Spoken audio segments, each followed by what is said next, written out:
Hello, everybody. Welcome to the GraphQL Day at API Days Paris. How's everybody doing this morning? Good, nice.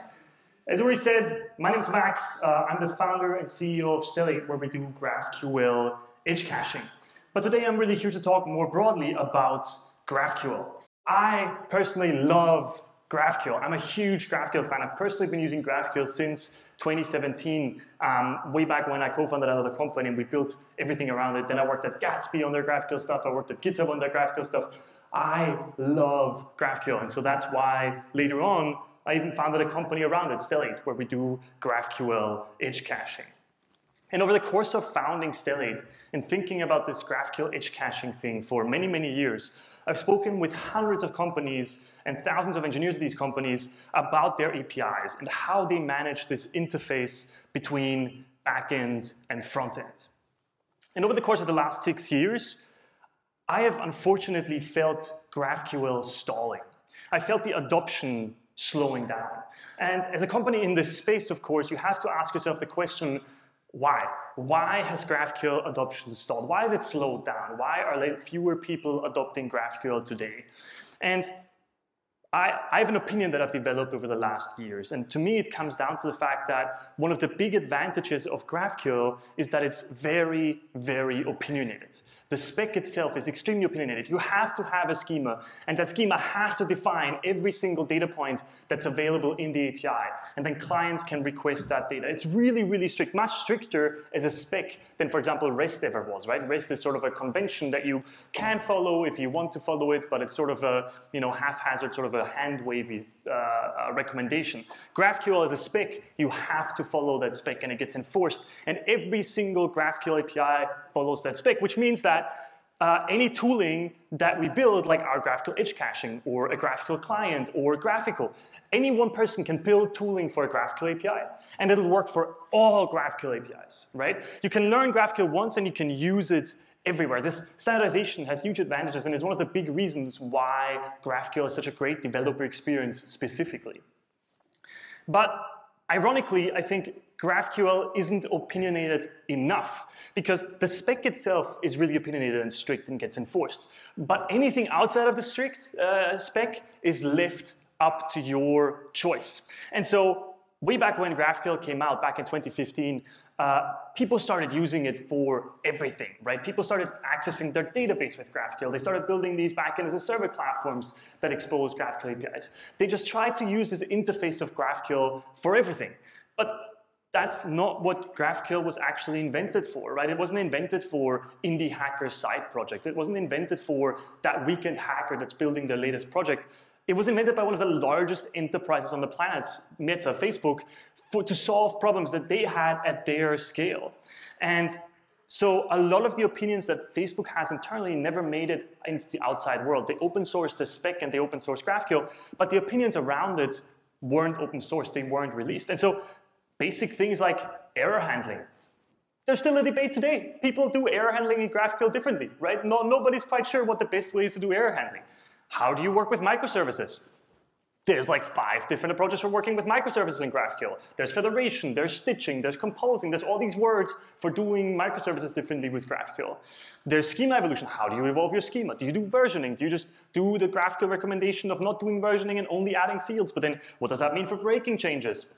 Not defined, right? All of these opinions are not there. GraphQL as a spec is really opinionated, but everything around it isn't opinionated enough. The adoption path isn't opinionated enough. There isn't enough knowledge and guidance how to use GraphQL. Now, through my conversations with these hundreds of companies, I learned that there's a select group of companies that are really, really successful with GraphQL. And they all use it in a very specific way. They use it as a data layer. And I see this pattern over and over and over again. It's so interesting when you talk with this many companies. Everybody that's successful, they don't use this word maybe, but they all use it as a data layer. And what is a data layer? A data layer is essentially a dedicated service that sits between your backend APIs and your clients, your front ends. It sits between your microservices and your website and your mobile app. And crucially, this data layer is usually owned by the front end teams. So the front-end teams collaborate on the central data layer to take the back-end APIs that they use and connect them, transform them, and extend them based on what their clients need. Building a data layer with GraphQL means that the front-end people, the front-end engineers that love GraphQL, they love the developer experience, they love using it, it brings huge benefits. They get to use GraphQL. But at the same time, the back-end engineers, who are often slightly less excited about GraphQL, don't have to deal with it. They can keep exposing the gRPC, the REST that they are used to, that they know and love, and they don't have to deal with GraphQL at all. They don't have to touch it. Only the front-end teams do it. It's honestly almost magic. These companies, they come to us and they're like, yeah, we use GraphQL, and we're really happy with it. We have no major problems with it. We use it, and it works great for us. But the problem is that none of the GraphQL tooling that exists today encourages this pattern. And I think that's why so few companies use it, why it's a really select group, because they've kind of stumbled upon it by chance.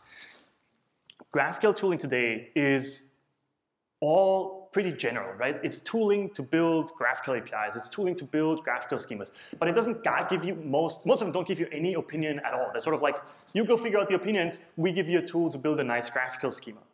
And so that's why yesterday we just announced Fuse.js. And Fuse.js is an really opinionated open source framework for creating data layers with GraphQL. And we basically took our favorite pieces of the GraphQL ecosystem, added a whole bunch of opinions on top, and tried to build the best experience for building data layers with GraphQL.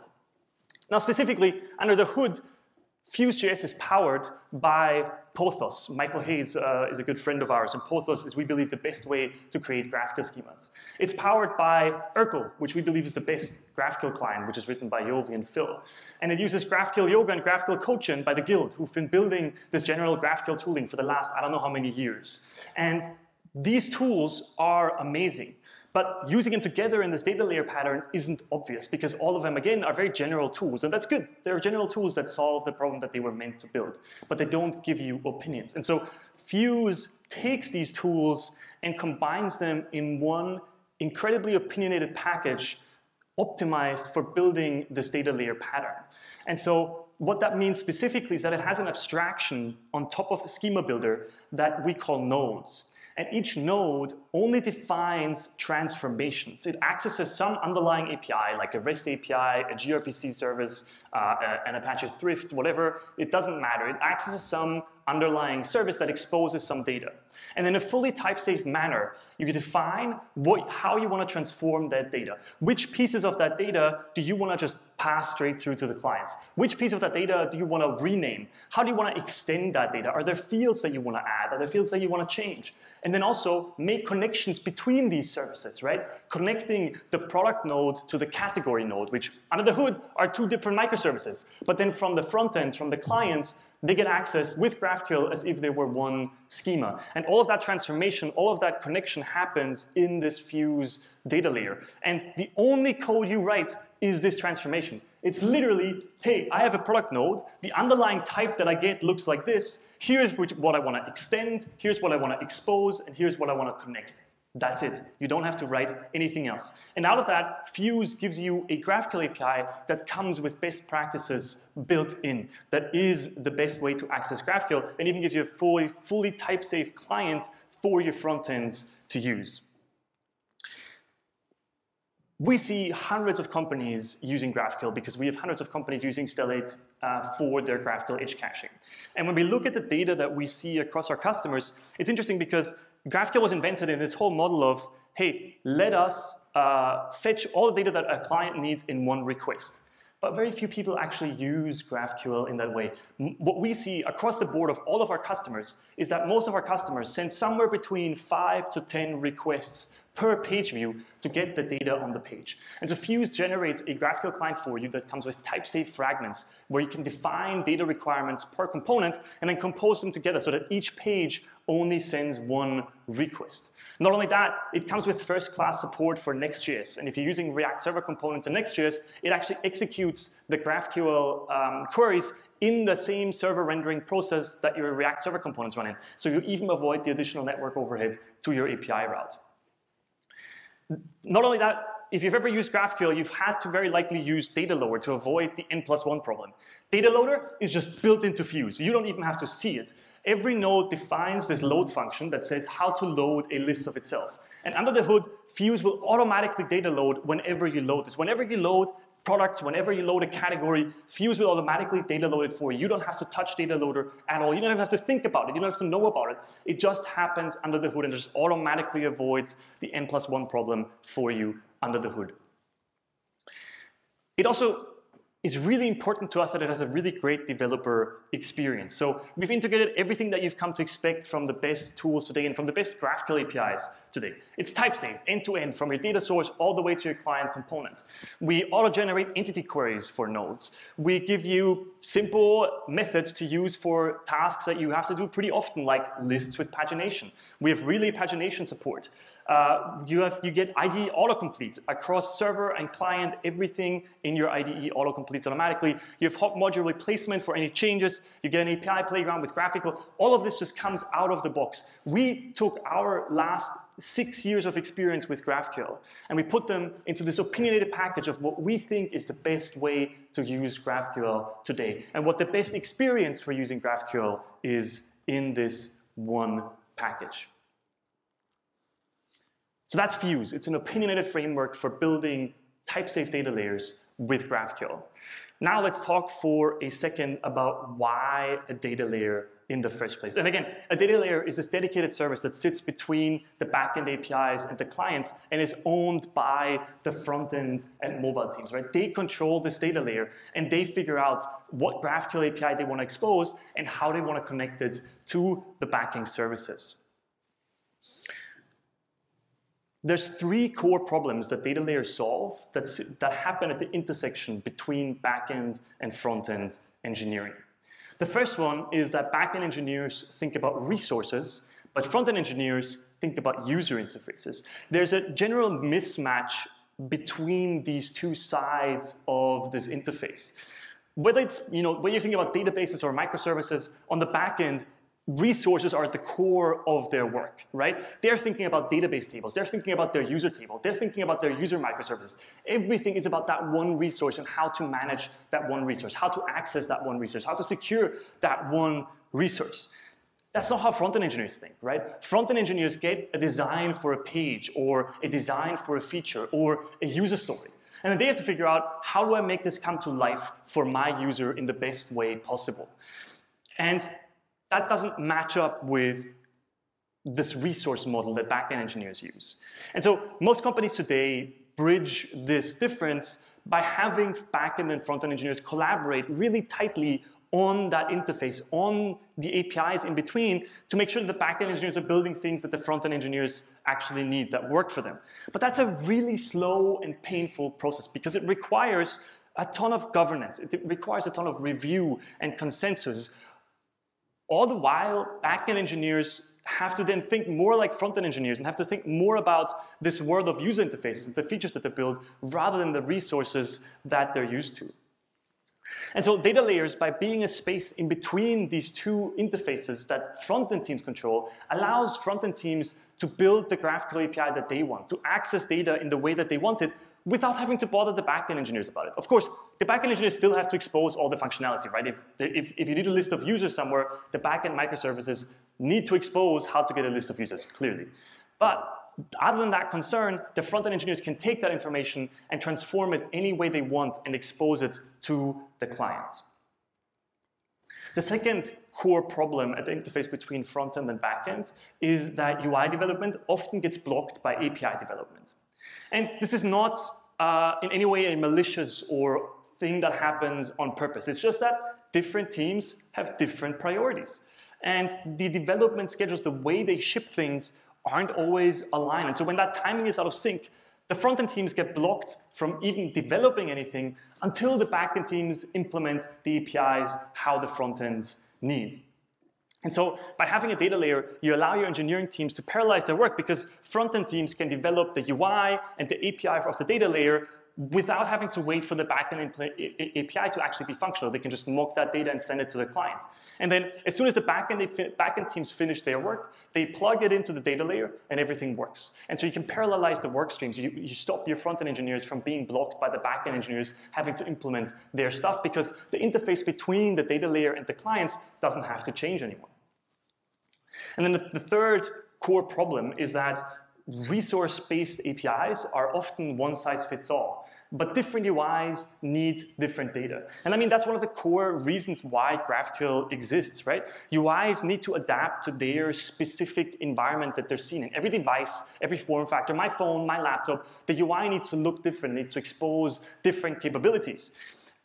Resource-based APIs like REST and gRPC, they're just a one-size-fits-all, right? They just give you either all the data, and you can hope that they have the data that you need, or you need to extend the API.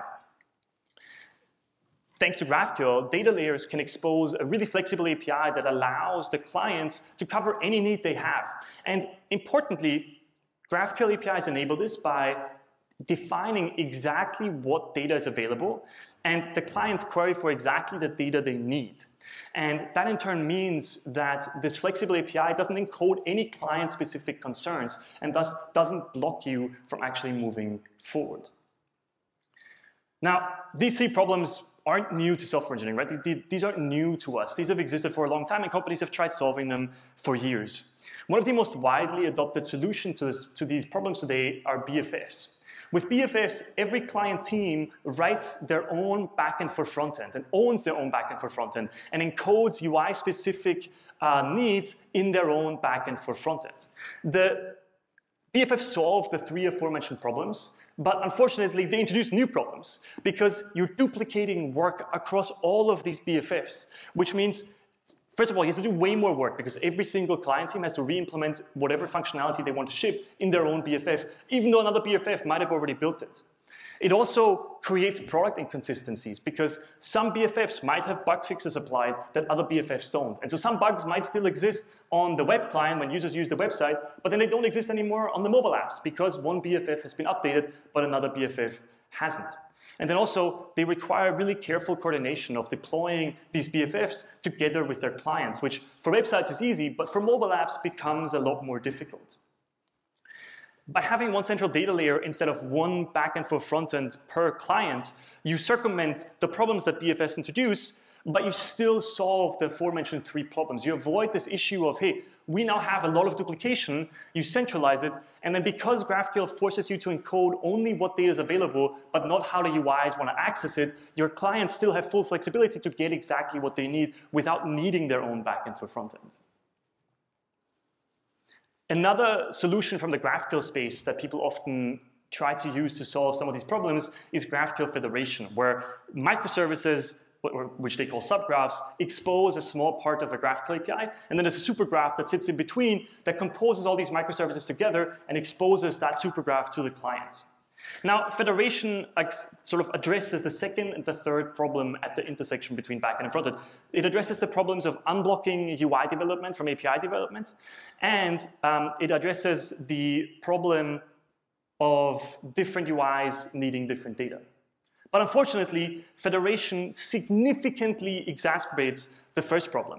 It significantly exacerbates the problem of backend engineers thinking in resources, but front-end engineers thinking in user interfaces, because now suddenly federation requires that every single microservice exposes a schema that matches not only one UI's need, but every possible UI's need that any client in the organization has. And so the backend engineers need to think and talk to every single client team about, hey, we have this piece of data, how are you going to want to use it? What are you going to want to have that connected to?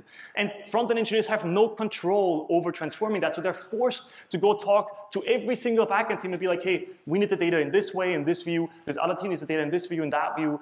Can you please ship an API that matches all of this? And so with federation requires significantly more communication between front-end and backend teams. And not only that, but these backend engineers have to learn a new technology, GraphQL, and a new way of thinking that actually doesn't benefit them at all, right? They like their REST and gRPC stuff. Why are they now having to expose this whole new GraphQL thing and learn about what the clients need in intricate detail about what exact features are shipping? Just let me think about my resources and do my thing, and you do your thing. And so with data layers, you do not run into these problems because backend engineers can do exactly that. They can keep thinking about resources. They can keep exposing their resource-based APIs, their REST APIs, their gRPC services, and the front-end engineers build the GraphQL API that they want for the clients in the central data layer. And so data layers solve all three of these problems and solve it really, really elegantly. All right, I want to leave you with one main call to action here. Give Fuse a try. Fuse.js.org. If you want to look at the GitHub repo, stellate.hq/fuse.js, the whole thing's open source. Give it a try. You can give it a try right now. And if you have a Next.js app, it's literally one command and you're fully set up. We've made the developer experience with Next.js as easy and as quick as we could. Give it a try, and in particular, let us know what you think. What are your opinions? What do you think about the opinions that we've integrated into Fuse.js? Opinions are the whole point of Fuse, and so I would love to hear your opinions as well. And if you want to dive deeper, we published a big announcement blog post yesterday that goes into way more detail on the Stellate blog. I'm out of time here, I gotta get off the stage, but we have a booth as well. I'll be at the booth right after this talk, and Yovi, one of the engineers that built Fuse, is also gonna be at the booth. So come talk to us, come let us know what you think. I would love to hear your opinions and hear what you think about Fuse and about data layers. Thank you so much for having me.